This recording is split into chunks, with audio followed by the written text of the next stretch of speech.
പ്രിയപ്പെട്ട NGO association president Shri Jafar Khan, general secretary Shri Sunil, Kasaragod മുതൽ തിരുവനന്തപുരം വരെ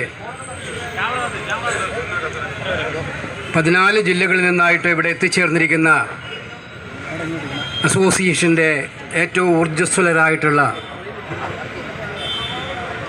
ഈ ഘട്ടകാലത്ത് എല്ലാ വെല്ലുവിളികളെയും പ്രതികൂല സാഹചര്യങ്ങളെയും അതിജീവിച്ചും NGO അസോസിയേഷൻ്റെ കൊടി പാറിപ്പറിപ്പിക്കാൻ ഏറ്റവും അഹോരാത്രം പാടുപെടുന്ന എൻ്റെ പ്രിയപ്പെട്ട സഹോദരന്മാരായ സഹപ്രവർത്തകരെ, സഹോദരിമാരെ, ഇവിടെ വേദിയിൽ ഉപവിഷ്ടായിരിക്കുന്ന നേതാക്കന്മാരുടെ പേരെല്ലാം പറഞ്ഞു കഴിഞ്ഞതുകൊണ്ട് ഇവിടെ സീനിയർ നേതാക്കന്മാരെല്ലാവരും ഉണ്ട്.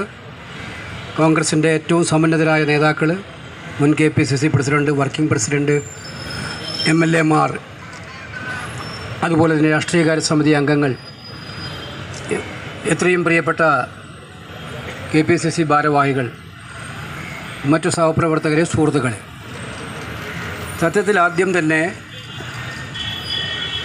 ജാഫറിനെയും സുനിലിനെയും സഹപ്രവർത്തകരെയും ഞാൻ അങ്ങേയറ്റം ഹൃദയത്തിൽ നിന്നെടുത്ത് അഭിനന്ദിക്കാൻ ആഗ്രഹിക്കുക. തലസ്ഥാന നഗരം കണ്ടിട്ടുള്ള ജീവനക്കാരുടെ സമര വേലിയേറ്റങ്ങളിൽ ഏറ്റവും മുന്നിൽ നിൽക്കാൻ കഴിയുന്ന ഒരു സമരമാണ് നിങ്ങൾ രാവിലെ 8 മണി മുതൽ ആരംഭിച്ചിരിക്കുന്നത്.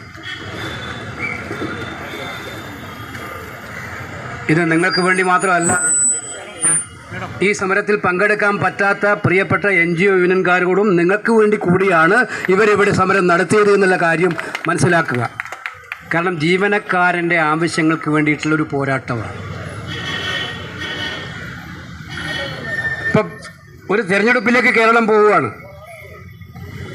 കഴിഞ്ഞ 10 കൊല്ലക്കാലമായി അന്തരീക്ഷത്തിൽ മുഴങ്ങിക്കേൾക്കുന്ന സർക്കാർ ജീവനക്കാരൻ്റെ പ്രയാസങ്ങളും നൊമ്പരങ്ങളും കേൾക്കാത്തൊരു ഗവൺമെൻറ്റാണ് അവിടെ ഇരിക്കുന്നത്.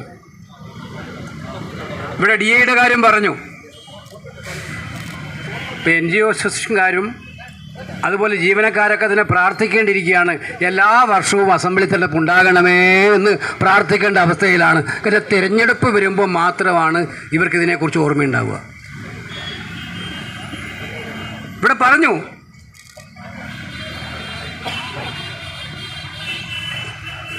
DA കുടിശ്ശിക കൊടുക്കുന്ന DA കുടിശ്ശികയാക്കുന്നത് ഒരു പതിവാക്കി സർക്കാർ മാറ്റി. അവസാനം കുടിശ്ശിക തീർത്ത് കൊടുക്കുമ്പോൾ മുൻകാല പ്രാബല്യമില്ല, DAയുടെ വർധനവ് വരുമ്പോൾ മുൻകാല പ്രാബല്യമില്ല. അപ്പോൾ ഇതിങ്ങനെ സത്യത്തിലത് ബാർഗെയിനിങ് ആണ്, നിങ്ങളുമായിട്ടുള്ളൊരു ബാർഗെയിനിങ് ആണ് സർക്കാർ നടത്തിക്കൊണ്ടിരിക്കുന്നത്. ഇപ്പോൾ DA തരാതിരിക്കുമ്പോൾ കിട്ടാത്തതിൻ്റെ വിഷമം മൂലം അത് പറഞ്ഞുകൊണ്ടിരിക്കും. അത് കൂടിക്കൂടി വരുമ്പോൾ അവസാനം DA കുടിശ്ശിക തീർക്കും, പക്ഷേ അവിടെ മുൻകാല പ്രാബല്യമില്ല. എങ്ങനെയാണ് മുഖ്യമന്ത്രിയുടെ PR ഏജൻസിയുടെ കയ്യിലെത്തുന്നത്? ജീവനക്കാരൻ്റെ സ്വകാര്യതയ്ക്കെതിരെയുള്ള ഏറ്റവും നഗ്നമായ കടന്നുകയറ്റമല്ലേ അത്?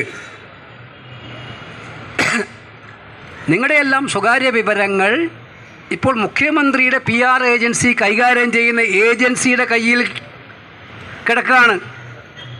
അത് ഇന്ന് മുഖ്യമന്ത്രിയുടെ PR ഏജൻസി കൈകാര്യം ചെയ്യും, നാളെ വേറെ ഏതും ലോകത്തിൽ എവിടെയും PR ഏജൻസി കൈകാര്യം ചെയ്യും. ഇന്ന് ലോകത്ത് ഏറ്റവും വിലപിടിപ്പുള്ള എന്താണ് സുഹൃത്തുക്കളെ? ഇന്നത്തെ വർത്തമാനകാലത്ത് ലോകത്ത് ഏറ്റവും വിലപിടിപ്പുള്ളത് എണ്ണയല്ല, എണ്ണയുടെ വിലയുള്ള കാലം ഉണ്ടായിരുന്നു. ഇന്ന് ലോകത്ത് ഏറ്റവും വിലപിടിപ്പുള്ള കാര്യമെന്ന് പറയുന്ന ഡാറ്റയാണ്. ഈ ആർട്ടിഫിഷ്യൽ ഇൻ്റലിജൻസ് യുഗത്തിൽ, വിവരസാങ്കേതിക വിദ്യയുടെ ഏറ്റവും അപ്ഗ്രേഡഡ് ആയ യുഗത്തിൽ ഡാറ്റ എന്ന് പറയുന്നത് ഏറ്റവും മൂല്യവത്തായിട്ടുള്ള ഒന്നാണ്, സമ്പത്താണ് നമ്മുടെ നാടിൻ്റെ. മുഖ്യമന്ത്രി ജീവനക്കാരൻ്റെ കയ്യിൽ നിന്നും ഈ DA കുടിശ്ശികയൊക്കെ കവർന്നെടുത്ത് മുൻകാല പ്രാബല്യം നൽകാതെ ആ കവർച്ച നടത്തിയ മുഖ്യമന്ത്രി ഡാറ്റയും കൂടെ കവർന്നിട്ടാണ് അതിൻ്റെ ക്രെഡിറ്റ് എടുക്കാൻ നോക്കിയത് എന്നുള്ള കാര്യമാണ് നിങ്ങൾ മനസ്സിലാക്കേണ്ടത്. ഒന്ന് നന്നാക്കിയെടുക്കാൻ, മുഖം മിനുക്കാൻ ഉപയോഗിച്ചൊരു നാടകമായിരിക്കാം ഇത്. അതിൻ്റെ പേരിൽ പക്ഷേ സാധാരണക്കാരൻ്റെ ഡാറ്റ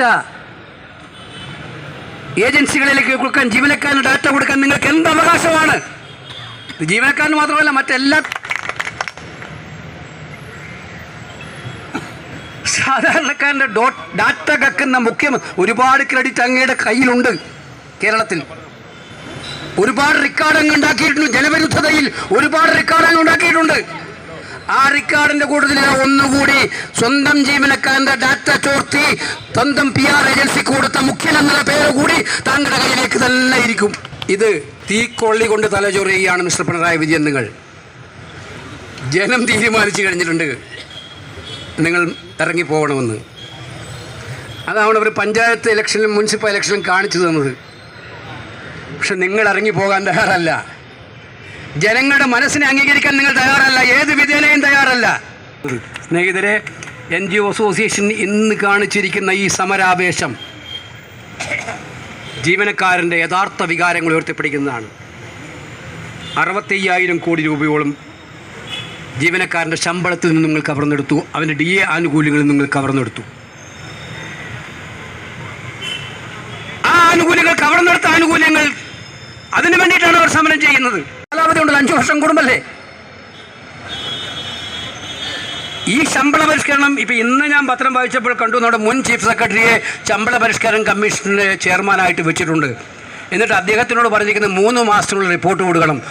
പിണറായിക്കറിയാം റിപ്പോർട്ട് വാങ്ങാൻ പുള്ളി അവിടെ ഉണ്ടാവില്ല എന്നുള്ള കൃത്യമായിട്ട് അറിയുന്നതാണ്. ഇല്ല.